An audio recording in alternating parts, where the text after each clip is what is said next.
नमस्कार, मेरा नाम है आरजे सौरभ। कृषि संशोधन जो बिल हैं, किसान लॉज जितने भी हैं, और हम सब जानते हैं कि दिल्ली बॉर्डर पे जिस तरीके से आंदोलन जिसे कहा जा रहा है और काफ़ी सारी चीज़ें जिस पे हम बात कर रहे हैं, आपने सुनी भी होगी, उस पे आज हम बात करने वाले हैं अखिल भारतीय ढाका परिवार के संस्थापक संरक्षक रामनिवास ढाका जी से। तो आज हमारे साथ मौजूद हैं रामनिवास ढाका सर। सबसे पहले तो नमस्कार और बहुत बहुत धन्यवाद सर, आपने इतना वक्त दिया। बीते दिनों में सर आपने शाहजहाँपुरा में इस आंदोलन को ज्वाइन किया था, आप वहाँ गए थे, तो सबसे पहले मैं उस बारे में जानना चाहता हूँ सर, किस तरह का एक्सपीरियंस वहाँ का रहा, क्या ऑब्जर्वेशन आपकी वहाँ पे रही थी सर? मैं शाहजहाँपुर बॉर्डर जो दिल्ली और राजस्थान के बीच का जो बॉर्डर है उसको शाहजहाँपुर, या हरियाणा और राजस्थान का जो बॉर्डर है उसको शाहजहाँपुर बॉर्डर हम बोलते हैं। वहाँ पे हम 3 दिनों तक गए और पूरे किसान आंदोलन वहाँ पे जो चल रहा है उसकी हमने स्टडी की कि किस तरीके से किसान रह रहे हैं, कितना लंबा ये आंदोलन चलने वाला है, क्या प्रमुख मांगे हैं। तो वहाँ पे जो किसान है वो काफ़ी संख्या में अभी और किसान पहुँच रहे हैं, वहाँ पे लाखों की संख्या में किसान पहुँच रहे हैं और वो अपनी वाजिब मांगों को लेकर वहाँ पर डटे हुए हैं। सर ये जो कृषि संशोधन बिल हैं, जो ये तीनों बिल हैं, इसके बारे में मैं आपसे थोड़ा सा जानना चाहूँगा, क्योंकि जो हमारे सामान्य लोग हैं, कॉमन लोग हैं, शायद वो इन बिलों के बारे में जानते तो हैं, लेकिन इसके ज़्यादा इसमें और भी बहुत सारे डिटेल्स हैं। तो आपने वहाँ ज्वाइन किया था, तो मैं इन बिल के बारे में और इन संशोधन जो कृषि बिल है इनके बारे में जानना चाहूँगा सर। कृषि बिलों के बारे में मैं आपको बताऊं कि ये बिल जो है वो भारत सरकार द्वारा आनन फानन में लाए हुए बिल हैं, जिनके ऊपर कोई डिबेट नहीं हुआ है, इनके ऊपर कोई चर्चा नहीं हुई है और बिना चर्चा के ही संसद के दोनों सदनों में इन बिलों को पास किया गया है। और इससे किसान जो हैं वो आक्रोशित हैं। किसान चाहते हैं कि इन बिलों के ऊपर बातचीत हो, इसमें जो किसानों के बारे में और आम पब्लिक के लिए जो नकारात्मक चीज़ें हैं उन चीज़ों को उठाया जाए। सबसे पहला कानून इनका जो है वो MSP का कानून है। किसान चाहते हैं कि उनको मिनिमम प्राइस मूल्य मिले। एक किसान को एक मिनिमम प्राइस मूल्य, किसी भी चीज़ का, आप बाज़ार में हम कोई भी प्रोडक्ट खरीदते हैं उसके ऊपर पैसा लिखा रहता है कि साहब ये जो वस्तु है ये 10 रुपये की है, ये 20 रुपये की है। किसान कहता है कि साहब हमारी गेहूं की बोरी है उसका भी एक मिनिमम प्राइस मूल्य होना चाहिए। और जो मिनिमम प्राइस मूल्य सरकार ने तय कर रखा था पहले से, वो प्राइस मूल्य इन कानूनों में ख़त्म होने की बात है। तो सरकार इस जो किसान हैं वो इस मांग को लेकर वहाँ पे बैठे हुए हैं कि मिनिमम प्राइस मूल्य होना चाहिए। और मिनिमम प्राइस मूल्य पे जो प्राइवेट व्यक्ति भी अगर खेत में जाके खरीदता है या मंडी में भी प्राइवेट व्यक्ति आके खरीदता है तो उसको मिनिमम प्राइस मूल्य से कम पे खरीदने पे उसको सज़ा होनी चाहिए, वो कानून के दायरे में आने चाहिए जी। दूसरा इसमें कानून जो है वो है आपका स्टोरेज का। जैसे पहले 21 आवश्यक वस्तुएं, जो जरूरी वस्तुएं 21 वस्तुएं थी, उसका 21 आवश्यक वस्तुओं का अधिनियम, एक कानून बना हुआ था कि इनको आप स्टोर नहीं कर सकते, और स्टोर करें तो भी आप एक निश्चित लिमिट की मात्रा में इसका आप स्टोर कर सकते हैं। जैसे गेहूं के लिए 100 क्विंटल का था मैक्सिमम, कि एक जो व्यापारी है या जो भी स्टॉकिस्ट है वो 100 क्विंटल से ज़्यादा गेहूं स्टॉक नहीं कर सकता। लेकिन अभी आवश्यक वस्तु अधिनियम जो है वो गवर्नमेंट ने हटा दिया है। अभी आप जितना चाहो उतना स्टोर कर सकते हो, जितना चाहो आप गेहूं स्टोर कर सकते हो, जितना चाहो आलू स्टोर कर सकते हो, जितना चाहो प्याज स्टोर कर सकते हो। अभी आवश्यक वस्तु अधिनियम को हटाने के बाद इस कानून में स्टोर करने की जो क्षमता है वो चाहे जितनी कर सकते हो। तो अभी जो आम पब्लिक जो शहरों में रहती है या जो कृषक वर्ग की नहीं है, उसकी जानकारी के लिए बहुत आवश्यक अधिनियम है। मैं सर आपकी बात काटना चाहूँगा, आई एम सॉरी।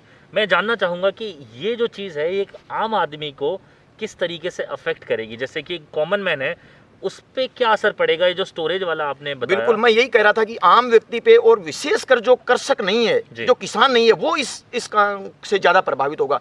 कैसे होगा? अभी ताज़ा का एग्जांपल आपको मैं देता हूँ। अभी आलू जो है वो 40 से 50 रुपये किलो बिक रहा है।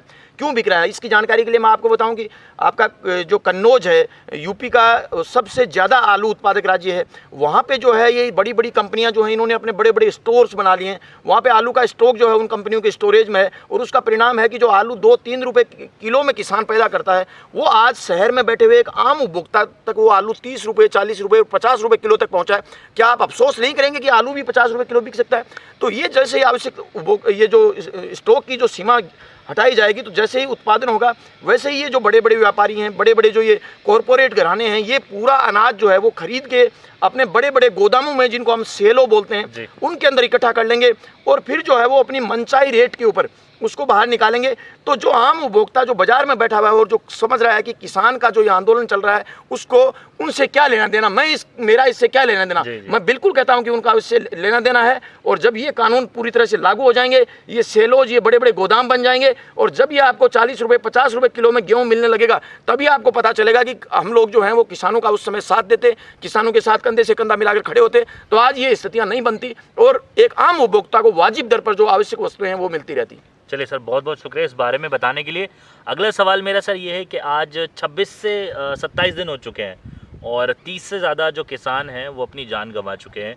तो आपको क्या लगता है सर, ये जो किसान आंदोलन है इसका निष्कर्ष क्या रहेगा, रिजल्ट कहते हैं जिसे फाइनल रिजल्ट क्या रहेगा और ये क्या मोड़ लेगा सर अब? मैं जहाँ तक समझता हूँ और मैंने जो वहाँ का विजिट किया है, मैं ये समझता हूँ कि किसान चाहे उम्र भर वहाँ बैठा रहना पड़े, चाहे सारे किसान वहाँ जब बैठे बैठे मर जाएं, लेकिन किसान जो हैं वो हाईवेज खाली नहीं करने वाले हैं। उनकी तैयारियों को हमने देखा है, उनको बहुत बड़ा दर्द है और ये दर्द भारत की मीडिया ने दिया है उनको। भारत की मीडिया ने किसानों को जो है वो आतंकवादी बताया है, किसानों को खालिस्तानी बताया है, किसानों को नक्सली बताया है, किसानों को राष्ट्रद्रोही बताया है। और इसकी सबसे बड़ी पीड़ा जो है वो उन किसानों को हुई है और उसका वो दिखाना चाहते हैं मीडिया को कि हम नक्सली नहीं हैं, हम आतंकवादी नहीं हैं, हम खालिस्तानी नहीं हैं, हम किसान हैं। और आपने जो इल्ज़ामात हमारे ऊपर लगाए हैं उनका जवाब जो है वो इस आंदोलन के माध्यम से किसान देना चाहता है। और किसान तब तक बॉर्डर से नहीं उठेगा, तब तक दिल्ली की सीमाओं को खाली नहीं करेगा, जब तक इन तीनों काले कानूनों को ही वापस नहीं लिया जाए। तीनों काले कानूनों की हम बात कर रहे थे, एक कानून मैं आपको और बताता हूँ। सरकार ने कहा है कि साहब गवर्नमेंट की जो मंडी लगी हुई है उसके बराबर में एक प्राइवेट मंडी हम लोग और लगाना चाहते हैं और खोलना चाहते हैं। किसान इस बात का विरोध करता है, क्यों करता है मैं बताऊं। पहली साल जो है वो गवर्नमेंट की मंडी में तो जाहिर सी बात है फिक्स रेट होता है, तो प्राइवेट मंडी जो बराबर में लगी हुई है वो कहेगी जो गवर्नमेंट मंडी कहेगी कि साहब धान की जो खरीद है वो मैं 1600 रुपये में कर रहा हूँ। प्राइवेट वाली मंडी कहेगी जी मैं 1700 दे रहा हूँ। जाहिर सी बात है किसान 1700 वाले को बेचेगा, अगली बार जब लेके जाएगा तो भी वहाँ पे 1700 मिल रहा है वहाँ बेचेगा, उससे अगली बार फिर प्राइवेट मंडी वाला 1700 में खरीदेगा। तब तक सरकारी मंडी में बैठा हुआ जो आड़तिया है वो अपनी दुकान उठा के चल पड़ेगा, क्योंकि उसको पता है कि 3 साल में उसके पास कोई खरीदी नहीं हुई, उसकी कोई आमदनी भी नहीं हुई। और फिर सरकार एक बहाना ले आएगी कि साहब सरकारी मंडी में कोई अनाज बेच तो रहा नहीं है, इसको क्यों नहीं बंद कर दिया जाए, सरकारी मंडी को बंद कर दिया जाएगा। 5वें साल जब किसान धान लेके प्राइवेट मंडी में जाएगा तो प्राइवेट मंडी वाले कहेंगे साहब मैं तो 1400 में खरीदूंगा। अब आज किसान की मजबूरी है कि 1400 में उसको बेचना पड़ेगा। और आपने देखा पिछले दिनों जब रिलायंस जियो जब लॉन्च हुआ था तो लोगों ने को फ्री में जो है वो दिया गया था, फ्री में डेटा दिए जा रहे थे, तब भी इस बात की शंका जाहिर की जा रही थी कि फ्री वाले जो डेटा हैं धीरे धीरे इनके पैसे बढ़ते जाएंगे। तो आपने देखा कि जैसे ही रिलायंस जियो ने फ्री में डेटा दिए, एयरटेल, वोडाफोन तरह की तमाम कंपनियां जो हैं बैकफुट पे आ गई, आज वो बंद होने के कगार पे हैं। और जैसे ही वो बैकफुट पे आई वैसे ही रिलायंस ने अपने डेटा के पैसे बढ़ाना शुरू कर दिए। ये सेम स्थिति प्राइवेट मंडी और इसमें होने वाली है। इसलिए किसान जो है वो अपने इन कानूनों को जब तक सरकार नहीं हटा लेती तब तक वहाँ से हटने वाला नहीं है। बिल्कुल सर, बहुत बहुत शुक्रिया इस बारे में बताने के लिए। एक और मेरा सवाल था सर, सरकार के द्वारा कुछ इल्ज़ामात लगाए गए हैं कि विपक्ष जो है वो किसानों को भड़का रहे हैं बिल के बारे में, तो इस बारे में सर आपका क्या कहना है? बिल्कुल, मैं आपकी इस बात को काटना चाहूँगा और मैं कहना चाहूँगा कि विपक्ष कहीं नहीं भड़का रहे हैं। मैं जो है वो किसी पार्टी से बिलोंग नहीं करता, मैं जो अच्छा व्यक्ति होता है उसको वोट करता हूँ। मेरे जैसे लाखों किसान वहाँ पे बैठे हुए हैं और वो जो हैं वो केवल किसानों के जो वाजिब मांगे हैं, उनके जो काले कानून 3 काले कानून लेके आए हैं उनके को हटाने को ही लेके वो लोग उठेंगे। विपक्ष का वहाँ पर कोई रोल नहीं है। मैंने देखा वहाँ किसी पार्टी का कोई झंडा नहीं लगा हुआ है, केवल किसानों के झंडे हैं और केवल किसानों की मांगे हैं। मैं आपको बताऊँ कि आज किसान आंदोलित है, क्यों नहीं हो। 1970 में गेहूँ के भाव 70 रुपये क्विंटल थे। 1970 यानी आज से 50 साल पहले गेहूं के भाव 70 रुपये क्विंटल थे और एक आम नौकरी करने वाला जो गवर्नमेंट एम्प्लॉय था उसकी तनख्वाह भी 70 रुपये थी। आज 50 सालों में गवर्नमेंट का एम्प्लॉय जो है उसकी तनख्वाह जो है 70 रुपये से बढ़ के 70,000 रुपये हो गई है, जबकि किसान का जो 70 रुपये क्विंटल वाला गेहूं जो है वो 1500 रुपये क्विंटल है।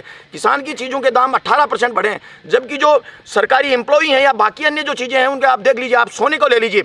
1970 में 3 क्विंटल गेहूं के अंदर 1 तोला सोना आता था, आज 35 क्विंटल गेहूं में आपका 1 तोला सोना आ रहा है। तो कहने का मतलब ये है कि तमाम चीज़ों के भाव इतने बढ़े हैं, इन लोगों की सैलरियां इतना बढ़ी हैं, लेकिन किसान के जो भाव हैं उनकी चीज़ों के भाव नहीं बढ़े हैं। किसान इन 3 काले कानूनों को हटाकर ही दम नहीं लेने वाला है। अभी किसानों की मांगें बढ़ गई हैं। किसान कहता है कि 70 साल 50 साल में जो आपने हमारा शोषण किया है, 70 रुपये वाले 1500 रुपये दे रहे हैं आप, जबकि बाकी लोगों को आपने 1,000 गुना उनकी सैलरियां बढ़ गई हैं, 700 गुना जो है भाव बढ़ गए। तो किसान चाहता है कि ये जो बचा हुआ बीच का मार्जिन है जो 50 सालों में आपने शोषण किया है, ये पूरा पैसा ब्याज सहित हमारे को लौटाया जाए, एरियर के रूप में लौटाया जाए, तब किसान वहाँ से उठने वाला है। इन काले कानूनों के खत्म होने से भी किसान वहाँ से नहीं उठेगा। सर एक और सवाल था, केंद्र से कहा जा रहा है कि ये जो बिल है इन्हें वापस नहीं लिया जाएगा, जबकि किसान कह रहे हैं इन तीनों के बिलों को वापस ले लीजिए, लेकिन केंद्र कह रही है कि इन्हें संशोधित यानी अमेंडमेंट करेंगे हम इसके अंदर। तो इस पे आपकी क्या राय है सर? मैं आप इसमें को बताना चाहता हूं कि सरकार कह रही है कि साहब ये कानून आ जाने के बाद किसान की आबादी जो आमदनी है वो डबल हो जाएगी, जबकि किसान चाहता है कि हमारी आमदनी हमारे को डबल नहीं चाहिए, हमारे को तो जो मिल रहा है उसी से हम संतुष्ट हैं। तो जब केंद्र को फिर ऐसा क्या लालच है, जब किसान अपनी आमदनी डबल करना ही नहीं चाहता किसान नहीं चाहता ये बिल, तो सरकार को ऐसा क्या लालच है इन बिलों को के पीछे, कौन लोग हैं जो इन बिलों को लाना चाहते हैं? क्योंकि किसान तो चाहता नहीं है, तो फिर सरकार के पीछे कौन सी ऐसी ताकतें हैं जो इन बिलों को लाने के लिए जो है वो सरकार को मजबूर कर रही हैं? तो निश्चित रूप से जो है वो ये जो बिल है ये किसान किसी भी हालत में स्वीकार नहीं करेंगे, क्योंकि इसके पीछे बहुत बड़े कॉरपोरेट्स का हाथ है, और ये जो सरकार है ये कॉरपोरेट जितना कहते हैं उतना ही चल रही है, और ये उन्हीं के द्वारा लाए जाने वाले बिल हैं। इसलिए किसान जो है इसका पुरजोर शब्दों में विरोध करते हैं, और किसी भी हाल में इन कानूनों को जब तक सरकार वापस नहीं लेगी तब तक किसान जो है बॉर्डर से नहीं उठेगा। चलिए सर, बहुत बहुत शुक्रिया सारी बातों के बारे में हमें बताने के लिए। एक आखिरी सवाल सर, मैं जानना चाहूँगा कि जितने भी लोग आपको देख रहे हैं, जितने भी लोग आपको सुन रहे हैं, हमारे दर्शक, उनके लिए क्या मैसेज देना चाहेंगे सर आप? मैं तो सबसे पहले तो यही कहूँगा भाई, कोरोना का ये समय चल रहा है, इसमें आप कोविड-19 के जो भी रूल्स रेगुलेशंस हैं, जो भी गाइडलाइंस हैं, उनको फॉलो करें।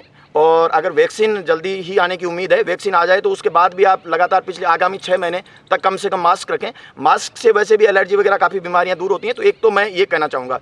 दूसरा, मैं इस किसान आंदोलन के बारे में आपको एक मैसेज देना चाहूँगा। जो आम जनता जो अपने घरों में बैठी हुई है, शहर का आदमी जो घर में बैठा हुआ है, वो ये सोच रहा है कि ये लड़ाई किसानों की और सरकार की है, मुझे इससे क्या लेना देना। मैं आपको बता दूं कि आवश्यक वस्तु अधिनियम जो है उसकी स्टॉक वाली जो सीमा है वो हट गई है। अब जो है कोई व्यापारी कितना भी स्टॉक कर सकता है, और जाहिर सी बात है जब चीज़ों का स्टॉक होगा, अनाज का स्टॉक होगा, और फिर जो है वो जो बड़ा स्टॉकिस्ट है वो अपनी मनचाही रकम जो है वो उपभोक्ता से, आम ग्राहक से खरीदेगा। तो इन कानून से केवल ना किसान प्रभावित हो रहा है, बल्कि आम जनता, जो किसान तो अपने खाने योग्य फिर भी अपने पास रख लेगा, लेकिन वो जनता जो शहर में बैठी हुई है, जो कृषक नहीं है, जो उत्पादक नहीं है, उस जनता के ऊपर सबसे बड़ा भारी बोझ आने वाला है। इसलिए आम जनता से मेरा ये कहना है कि आप किसानों का समर्थन कीजिए, किसानों के आंदोलन के साथ आइए। अगर आपको ये जो है वो किसान ये चीज़ों के जो वाजिब दाम चाहिए, तो आपको इसमें बिल्कुल किसानों का सपोर्ट करना चाहिए। चलिए सर, बहुत बहुत शुक्रिया, आपने अपना इतना कीमती वक्त दिया, इतनी सारी बातें हमें बताई, और मुझे आशा है, मुझे उम्मीद है कि जो आपके थॉट्स हैं, जो आपके ख्याल हैं, वो इस वीडियो के बाद ज़रूर बदलेंगे। और फिलहाल दीजिए इजाज़त, और बहुत बहुत शुक्रिया हमारे साथ जुड़ने के लिए। अगर वीडियो पसंद आया तो इसे शेयर कीजिए, लाइक कीजिए और कमेंट्स कीजिए। मैं हूँ आरजे सौरभ आपके साथ। Thank you so much.